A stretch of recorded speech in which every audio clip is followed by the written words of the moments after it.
Halo semua. Artikel ini berasal dari situs harian.diswai.id, Jumat tanggal 1 bulan 7 tahun 2022. Antara penegakan hukum dan tekanan massa.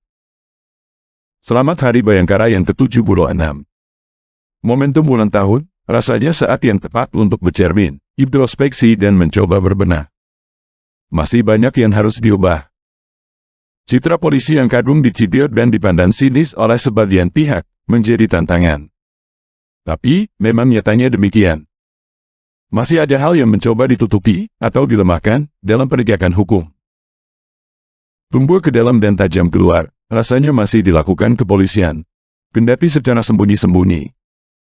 Kasus HKBP Brotoseno yang menjadi sorotan beberapa waktu belakangan ini, salah satunya.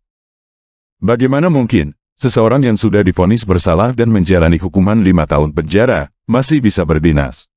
Padahal, perwira menengah itu terbukti melakukan pemerasan dalam penyidikan korupsi cetak sawah di Ketapang, Kalimantan Barat pada 2016. Brotoseno memang tidak ditugaskan di pucuk komando. Pangkatnya sudah setingkat dengan Kapolres atau Kapolresta. Brotoseno tetap menjadi abdi Bayangkara, kendati bertugas di Galam. Tidak pernah merasakan garis merah di tanda kepangkatan sebagai simbol komandan atau kepala. Memang secara hukum, pemecatan anggota kepolisian berdasar pada sidang kode etik. Entah apa yang menjadi pertimbangan saat itu, putusan sidang kode etik untuk Brotoseno tidak sampai pada pemecatan. Namun, setelah hal tersebut bocor dan menjadi pergunjingan, putusan sidang kode etik tersebut ditinjau ulang. Pemeriksaan ulang sedang dilakukan. Tapi, saya sendiri menduga, hasilnya akan memberikan putusan, Brotoseno akan dipecat. Pertimbangannya sederhana. Seharusnya, peninjauan ulang suatu perkara itu dilakukan atas dasar bukti baru atau novum. Nyatanya, tanpa novum, kasus Brotoseno akan ditinjau ulang.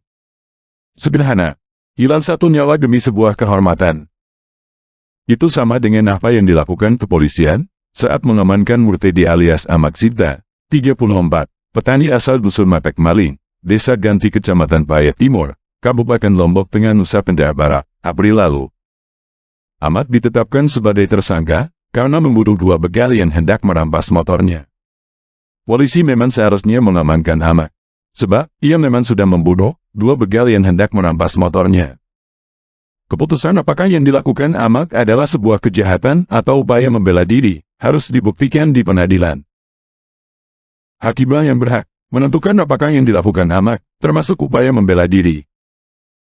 Pun demikian, atas desakan massa, dengan menyoroti kasus ini, polisi melonggarkan diri. Menyelesaikan penyidikan dengan tersangka Ahmad. Padahal, seharusnya, penyidikan terus dilakukan, kendati tanpa dilakukan penahanan. Penahanan adalah kewenangan penyidik. Sabila tidak dilakukan penahanan, dengan pertimbangan tertentu, apapun itu. Terlebih bila bukti awal sudah mengarah pada kesimpulan, Ahmad mempertahankan diri dari serangan 2 begal itu. Warga internet rasanya sudah mengambil peran kesimpulan hukum. Adil atau tidak adil? Benar atau tidak benar? Pada kasus Brotoseno, warganet benar, karena memang keputusan hukum kurang tepat untuk kasus tersebut. Namun, pada kasus Ahmad, warganet salah, bila harus memaksakan kehendak, Ahmad harus bebas. Toh, nyatanya, dalam 2 kasus tersebut, kepolisian mengalah, mengikuti keinginan warganet. Tagar no viral no justice, tidak viral tidak akan dapat keadilan, sempat menjadi acuan. Tagar itu berbarengan dengan tagar percuma lapor polisi. Sebagian menjadikannya hal itu sebagai bukti kepercayaan kepada polisi, sudah nyaris menyentuh titik nadir. Apakah polisi diam? Jelas tidak. Mereka sedang berupaya memperbaiki diri. Jumlah personel yang tidak seimbang dengan jumlah penduduk yang harus dilayani, bukan halangan, justru menjadi tantangan. Beberapa langkah humanis juga mati-matian dilakukan kepolisian, dari tingkat tertinggi hingga terendah. Kapolri sampai merasa perlu menjenguk langsung Sinta Aulia Maulida, penderita tumor kaki. Video Sinta yang ingin mendapat perhatian dari pucuk pimpinan kepolisian itu memang viral sebelumnya. Kapolri tidak ada kaitannya dengan penderitaan bocah malang tersebut. Tapi, kebaikan memang tidak perlu batasan. Menurut saya, sampai segitunya kepolisian membangun kedekatan dengan masyarakat untuk menimbangi ulah-ulah nakal anggotanya. Dalam organisasi yang sangat besar, pola oknum tetap ada. Tetap mewarnai, karena memang gila setitik, bisa merusak susu sebelanga. Dari situs Tempo.co, Minggu 4 Juli, 2021. YLBHI, sebut polisi kerap usut kasus penodaan agama, karena tekanan massa. Yayasan Lembaga Bantuan Hukum Indonesia, menyarankan sikap polisi dalam penanganan kasus-kasus penodaan agama. Menurut YLBHI, polisi masih tunduk pada tekanan massa. Polisi seringkali memproses kasus itu karena sudah viral, kata Ketua YLBHI, Asfi Nawati, dalam peluncuran laporan penodaan agama di Indonesia sepanjang 2020 secara daring, Ahad 4 Juli 2021. Asfi Nawati mengatakan, YLBHI menemukan banyak kasus, polisi mulai menangani tindakan penodaan agama karena lebih dulu menjadi polemik di media sosial. Polisi, kata dia, kemudian berdalih bahwa penangkapan itu dilakukan untuk menjaga ketertiban umum. Padahal, pada pasal 156 KUHP, tidak ada penjelasan mengenai ketertiban umum atau viral yang bisa membuat seseorang dipidana. Selain itu, Asfi Nawati mengatakan, ada pula kasus seorang pelaku dijemput paksa oleh sekelompok orang, lalu dibawa ke kantor polisi. Dia menyayangkan, kepolisian tetap memproses kasus tersebut. Laporan YLBHI menjabarkan bahwa hingga Maret 2020, terdapat 38 kasus penodaan agama. Sementara di akhir tahun 2020, terdapat 67 kasus. Dari 67 kasus itu, sebanyak 40 diproses. Dari 40 kasus, sebanyak 24 kasus, polisi menyatakan proses hukum adalah bagian dari menjaga ketertiban, agar masyarakat tidak main hakim sendiri. Asfi Nawati mengatakan, terjadi perluasan penggunaan pasal untuk perbuatan yang dianggap penodaan agama. Tidak adanya definisi yang jelas soal penodaan agama itu, membuat penegak hukum cenderung dipengaruhi oleh desakan massa untuk kasus yang dianggap viral. Menurut YLBHI, perluasan makna itu juga mempengaruhi maraknya penggunaan undang-undang informasi dan transaksi elektronik dalam kasus penodaan agama. YLBHI menemukan ada tren penggunaan pasal Undang-Undang Informasi dan Transaksi Elektronik untuk menjerat para pelaku penodaan agama. Para pelaku banyak yang masih berusia remaja. Dari 67 kasus yang disebutkan sebelumnya, sebanyak 32 kasus masuk proses penyidikan menggunakan UU ITE. Pasal yang paling sering digunakan adalah pasal 27 ayat 3, Yunto pasal 45 ayat 3, dan pasal 28 ayat 2. Yunto pasal 45 ayat 2 UU ITE. Pasal itu mengatur tentang ujaran kebencian. Pelaku yang dijerat dengan pasal UU ITE semuanya berawal dari unggahan di media sosial. Para pelaku yang dijerat kebanyakan remaja. Ada 8 orang tersangka di bawah 18 tahun, 2 orang berusia 19 tahun, 2 orang berusia 20 tahun, dan 2 orang berusia 21 tahun. Menurut Asfi Nawati, penggunaan UU ITE menjadi mengerikan karena ada kasus yang bermula dari hanya guyonan. Misalnya, kata dia, ada seorang remaja umur 16 tahun yang membelesetkan lagu Aisyah di TikTok, dijerat dengan pasal penodaan agama. Dahulu orang bisa berdebat tentang orang yang mengaku nabi itu penodaan agama atau bukan. Sekarang orang yang bercanda saja terkena penodaan agama, kata dia. Dari situs Kompas.com, tanggal 15 bulan 3, tahun 2016. Polisi rawan stres karena beban tugas dan tekanan ekonomi. Kepala Divisi Humas Kepolisian RI, Irjen Pol Anton Harlian mengatakan, polisi rentan mengalami stres akibat beban pekerjaan. Pernyataannya ini menanggapi kasus Brigadir Petrus Bakus yang membunuh dan memutilasi 2 anak kandungnya. Perbuatan ini diduga dilakukan Petrus karena berbagai tekanan yang dialaminya. Padahal, sebelum mengikuti pendidikan kepolisian, dilakukan pengecekan kesehatan secara mendalam, mulai dari uji fisik hingga psikologi. Makanya saya katakan, kalau tes psikolog, banyak anggota yang stres karena beban tugas. Fenomena perceraian juga banyak. Ujar Anton, Senin tanggal 14, bulan 3 2016. Selain itu, faktor ekonomi juga memengaruhi kondisi kejiwaan seorang polisi. Hal ini terjadi, terutama pada petugas di tingkatan bawah. Gajinya terbatas untuk memenuhi kebutuhan keluarga. Sementara, beban pekerjaan menuntut mereka siada 24 jam untuk melayani masyarakat. Anton mengatakan, sebagai manusia, polisi juga memiliki keinginan yang tak terbatas, namun terbatas dari segi finansial. Faktor ini menimbulkan tekanan, yang membuat situasi kehidupan keluarga tidak nyaman. Kepala Pusat Kedokteran dan Kesehatan, Kapus Dokes Polri, Brigjen Arthur Tanti memastikan bahwa tolak ukur tes kejiwaan oleh Polri sudah sesuai dan diakui standarnya oleh internasional. Namun, ia mengakui adanya keterbatasan Polri untuk melakukan pemeriksaan kesehatan, termasuk kejiwaan, secara berkala. Dari 500 ribuan anggota polisi, hanya 35%-nya yang mampu ditutupi Polri untuk pemeriksaan kesehatan berkala.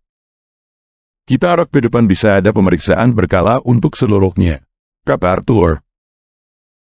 Demi mencegah hal-hal tragis terjadi seperti kasus Petrus, Arthur meminta kepedulian lingkungan polisi untuk saling memperhatikan gelagat rekannya. Para polisi diminta memerhatikan gejala gangguan kejiwaan dan perubahan perilaku antar sesama rekannya. Hal itu salah satu cara mendeteksi diri untuk melakukan pemeriksaan yang lebih baik dan diambil tindakan untuk mengobati kelainan dari kejiwaan, kata Arthur. Nah, setelah kita baca artikel-artikel ini, seharusnya kita bisa melihat bahwa ada masalah di dalam kepolisian kita. Kita bisa berkata bahwa ini adalah ketidakadilan, dan tidak seharusnya polisi hanya menjadi alat tekanan massa. Tapi ini adalah realita yang ada di dalam kehidupan kita, dan harus kita hadapi bersama. Baru-baru ini, Pendeta Mudiwalianto Matalu membuat laporan ke kepolisian tentang penistaan terhadap agama Kristen, tetapi tidak digubris oleh kepolisian. Bahkan Rudi Layar Teologi membuat laporan ke kepolisian bahwa dirinya mendapatkan ancaman pembunuhan secara terbuka oleh seseorang di YouTube. Tetapi tidak digubris juga. Sekarang kita tahu jawabannya kenapa. Karena polisi tidak mendapatkan tekanan massa atas kedua kasus tersebut. Sedangkan kasus RT Wawan, yang jelas-jelas melanggar hukum, dengan membubarkan orang yang sedang ibadah, malah dilepaskan, karena ada tekanan massa untuk melepaskan dia. Hal seperti ini bukan barang baru. Alkitab kita bahkan mencatat peristiwa serupa, sudah terjadi sejak 2000 tahun yang lalu, kepada Yesus dan Barnabas. Jadi, terlalu naif jika kita berharap, polisi sebagai penegak hukum, akan bertindak secara adil menurut perspektif kita. Karena kenyataannya, mereka tidak bekerja secara baik dan profesional, seperti di dalam mimpi kita. Kenyataannya, mereka bekerja berdasarkan tekanan massa. Dan kita perlu menyadari bahwa memang begitulah cara mereka bekerja. Mereka begitu, bukan karena kita Kristen atau agama tertentu, bukan karena kita suku tertentu, dan lain sebagainya. Karena kenyataannya ada juga kasus-kasus yang dilaporkan oleh yang kita anggap mayoritas, tetapi tidak diproses juga. Berdasarkan data yang kita peroleh, negara kita kekurangan anggota polisi. Dengan demikian, berarti polisi harus menentukan kasus mana yang harus didahulukan dan kasus mana yang bisa ditunda. Menurut logika kita yang bukan polisi, seharusnya kasus mega korupsi lebih diprioritaskan daripada kasus maling ayam. Tetapi kasus mega korupsi membutuhkan waktu dan tenaga yang juga besar, sedangkan maling ayam langsung ditangkap oleh warga dan nyaris dipukuli sampai mati. Hal ini bisa membuat polisi mengambil keputusan untuk menyelesaikan kasus maling ayam duluan daripada kasus mega korupsi. Karena selain urusan maling ayam lebih cepat selesai, juga untuk mencegah warga melakukan tindakan anarkis dan main hakim sendiri. Jadi, suka atau tidak suka, adil atau tidak adil, kenyataannya sekarang ini, polisi menjadi alat orang-orang yang memberikan tekanan kepada mereka. Polisi tidak menggubris kasus yang dilaporkan oleh orang Kristen, bukan karena yang melaporkannya adalah orang Kristen. Tapi karena orang Kristen itu tidak memberikan tekanan kepada polisi untuk bekerja. Hal ini terjadi karena orang Kristen diajarkan untuk mengalah, tidak membalas, patuh pada hukum, dan lain sebagainya. Kita diajarkan untuk berdoa saja, dan biarkan Tuhan yang membela. Sehingga kita kebablasan menjadi orang-orang yang pasif dan masa bodoh. Jadi sekarang saya mau berkata begini. Saya setuju bahwa kita harus mengalah, tidak membalas, patuh pada hukum, berdoa, dan lain sebagainya. Tetapi bukan berarti kita harus diam saja dan masa bodoh. Ya, Tuhan yang membela, Tuhan yang memberkati, dan lain sebagainya. Tetapi bukan berarti kita harus diam saja. Bukan berarti berdoa saja tanpa lakukan apa-apa, lalu duit turun dedebuk dari langit, dan segala masalah beres. Kita harus bekerja. Dan itu adalah perintah Tuhan. Bukankah Yakobus 2 ayat 20 berkata, bahwa iman tanpa perbuatan adalah iman yang mati? Dan bukankah Yesus mengajarkan kita di dalam Lukas 18 ayat 1-8, untuk menjadi seperti janda yang ngotot mengganggu hakim, supaya hakim itu membela perkaranya? Jadi kita harus berusaha sekuat tenaga, sambil berdoa. Jadi begini, kita tidak bisa mengubah kepolisian. Tetapi kita bisa mengubah bagaimana sikap kita terhadap kepolisian dan aparat penegak hukum lainnya. Kita harus ngotot dan memberikan tekanan, supaya polisi membela perkara kita. Suka tidak suka, adu tidak adu menurut kita, ini adalah aturan main yang ada. Kalau kita mau polisi membela perkara kita harus ngotot dan memberikan tekanan. Kita lakukan itu, bukan supaya polisi berpihak kepada kita secara tidak adil, tetapi supaya kita mendapatkan keadilan yang sepantasnya kita dapatkan sebagai warga negara. Dan kita harus melakukan hal itu, bukan untuk membalas dendam masa lalu, tetapi untuk mencegah kejahatan yang bisa terjadi di masa depan. Perlu saya jelaskan juga, bahwa kita tidak bisa berharap PGI atau gereja yang berjuang untuk membela hak kita, karena tugas PGI dan gereja memang bukan itu. Dan mereka mempunyai masalah mereka sendiri. Kita yang harus berjuang membela hak-hak kita sendiri. Nah, bagaimana caranya kita berjuang dalam hal ini? Caranya adalah dengan menggunakan organisasi masyarakat. Kita harus bergabung dengan organisasi masyarakat, dan membuat organisasi itu menjadi besar. Atau setidaknya kita membuat organisasi itu bekerja untuk membela kepentingan kita. Sekarang ini, ada 2 organisasi massa yang saya tahu memang didirikan untuk hal-hal seperti ini. Yang pertama adalah MUKI, Majelis Umat Kristen Indonesia. Dan yang kedua adalah Galarwa, Jaga Pancasila Zamrud Katulistiwa. Teman-teman bisa bergabung ke dalam kedua organisasi tersebut dengan cara mengunjungi situs mereka. muki.org.id dan galarwa.org.id. Kalau teman-teman tahu organisasi lain yang serupa, silakan informasikan ke saya. Saya dengan senang hati bersedia untuk membantu dan mempromosikan mereka tanpa dibayar. Tetapi teman-teman jangan punya pikiran bahwa dengan bergabung di dalam organisasi, teman-teman mendapatkan para pahlawan super yang pasti bisa membela perkara teman-teman. Cara pikir dan cara kerjanya tidak seperti itu. Kita bergabung ke dalam sebuah organisasi karena kita sadar bahwa kita tidak bisa berjuang sendirian. Begitu juga orang-orang lain bergabung ke dalam organisasi karena mereka sadar bahwa mereka tidak bisa berjuang sendirian. Oleh karena itu, kita jangan berpikir bahwa mereka akan berjuang untuk kita. Tetapi kita harus berpikir bahwa organisasi adalah wadah untuk kita berjuang bersama-sama mereka. Jadi sekali lagi, saya berharap teman-teman semua tidak lagi cuma berdoa, tetapi tidak melakukan apa-apa. Dan saya juga berharap teman-teman tidak berjuang sendirian untuk membela hak teman-teman. Ini saatnya kita harus bersatu, bergabung dalam organisasi yang resmi, berjuang untuk membela hak-hak kita bersama. Sekarang ini, yang saya tahu adalah MUKI dan Galarwa. Kalau teman-teman mau bergabung dengan mereka, silakan kunjungi situs resmi mereka. muki.org.id dan galarwa.org.id. Kalau ada lagi organisasi lain yang serupa, silakan informasikan kepada saya. Dengan senang hati, saya akan membantu dan mempromosikan mereka tanpa dibayar. Kalau ada teman-teman yang bergabung dengan partai dan mau saya promosikan, silakan hubungi saya juga. Kalau menurut saya kita sejalan, saya juga bersedia untuk membantu dan mempromosikan tanpa dibayar. Oke, sekian video kali ini. Yesus Kristus memberkati kita semua.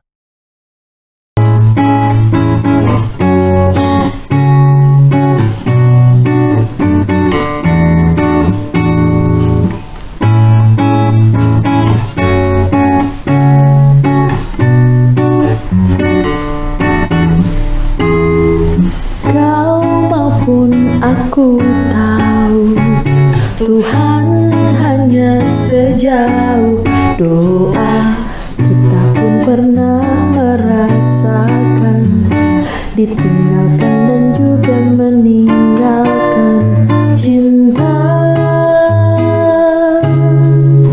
yang fana.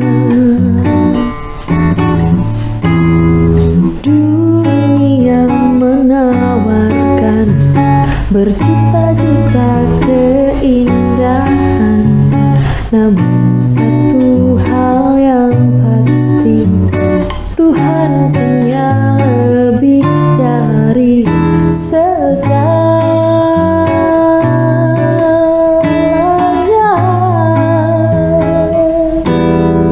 Bergembiralah di hari mujur, dan ingatlah hari malang ini pun Allah jadikan sama seperti hari mujurmu, supaya manusia tak dapat menemukan suatu hal tentang masa depannya.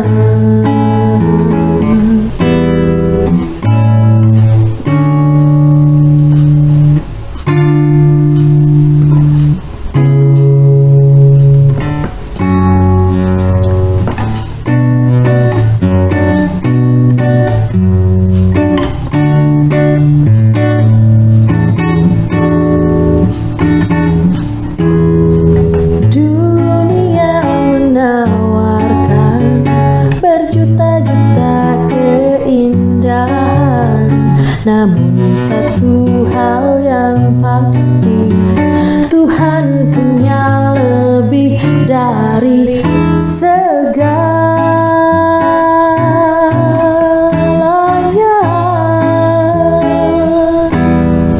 Bergembiralah di hari mujur, dan ingatlah hari malang ini pun Allah jadikan sama seperti hari mujurmu.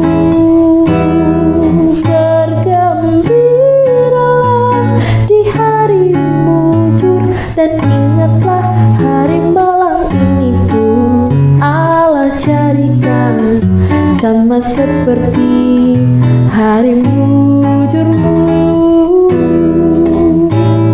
supaya manusia tak dapat menemukan suatu hal tentang masa depannya.